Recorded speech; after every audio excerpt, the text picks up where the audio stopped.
నమస్తే SR7 TV news కి స్వాగతం. ముక్కడిగుండం కొల్లాపూర్ నాగర్ కర్నూలు జిల్లా పోడు భూములకు పట్టాలు ఇచ్చే వరకు పోరాటం ఆగదు అని తెలంగాణ గిరిజన సంఘం పేర్కొంది. తెలంగాణ గిరిజన సంఘం ఆధ్వర్యంలో నాగర్ కర్నూలు జిల్లా కొల్లాపూర్ మండలం ముక్కుడిగుండం గ్రామంలో శనివారం పోడు భూముల సదస్సు జరిగింది. జిల్లా అధ్యక్షులు అశోక్ నాయక్ అధ్యక్షత వహించారు. ముఖ్య అతిథులుగా హాజరైన రాష్ట్ర అధ్యక్షులు ఎం ధర్మానాయక్, రాష్ట్ర ఉపాధ్యక్షులు ఎం బాల్యనాయక్ మాట్లాడుతూ గిరిజనులు తరతరాలుగా సాగు చేస్తున్న అటవీ భూములకు వెంటనే పట్టాలు ఇవ్వాలని డిమాండ్ చేశారు. ముక్కడిగుండం గ్రామ శివారులో 70 గిరిజన కుటుంబాలు 30 ఎకరాలను సాగు చేస్తున్నాయి. ఇప్పటికీ వారికి పట్టాలు ఇవ్వకుండా కేంద్ర రాష్ట్ర ప్రభుత్వాలు కాలయాపన చేస్తున్నాయి. తెలంగాణ రాష్ట్ర వ్యాప్తంగా 7 లక్షల ఎకరాల పోడు భూములకు పట్టాలు పెండింగ్ లో ఉన్నాయి.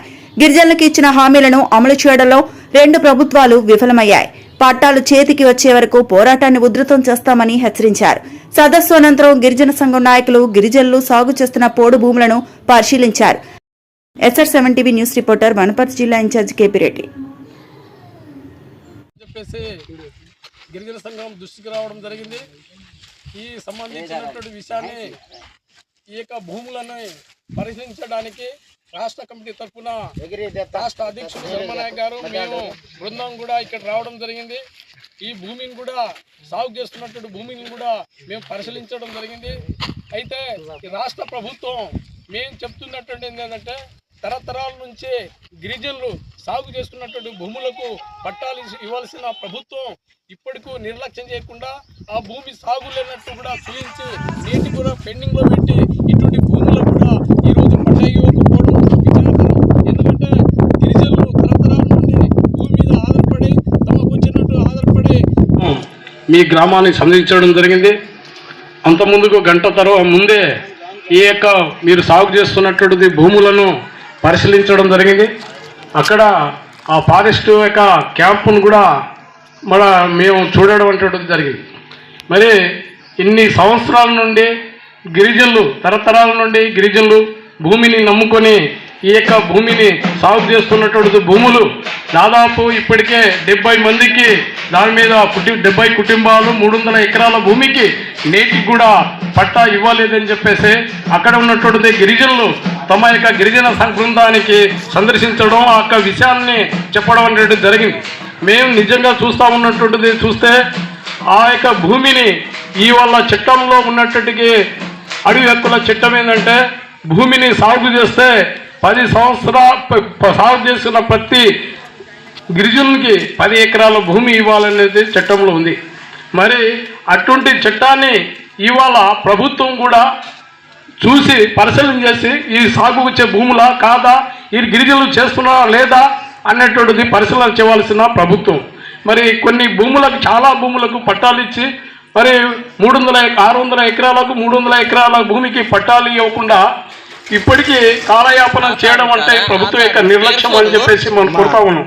ఇక్కడనే కాదు రాష్ట్ర వ్యాప్తంగా మరి అనేక జిల్లాల్లో కూడా పోడు భూముల సమస్య చాలా ఉధృతంగా ఉంది.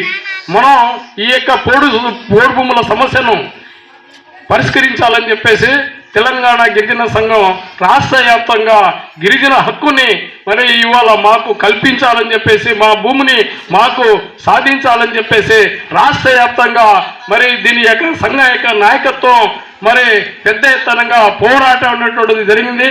ఈ పోరాటం ఫలితంగానే ఇప్పుడు ఉన్నటువంటి ముఖ్యమంత్రి కావచ్చు, గతంలో ఉన్నటువంటి ముఖ్యమంత్రి కావచ్చు, ఈ మధ్యకాలంలో కూడా గత 2 సంవత్సరాల కిందట పోడు భూముల సమస్యను పరిష్కరించాలని చెప్పేసి మన రాష్ట్ర మరి అధ్యక్షులు ధర్మనాయక్ కావచ్చు, మరి అంతగా ఆల్ ఇండియా నాయకత్వం కూడా అనేక జిల్లాల్లో కూడా ప్రయత్నం చేసి భూమి సమస్యలను తీసుకొని ముఖ్యమంత్రి దగ్గర ఏక సమస్యను పరిష్కరించాలని చెప్పేసి పెద్ద ఎత్తునంగా మరి పోడు భూముల రైతులను ఐక్యతపరిచి అనేక జిల్లాలతో సదస్సు పెట్టి ముఖ్యమంత్రి దృష్టికి తీసుకురావడం జరిగింది.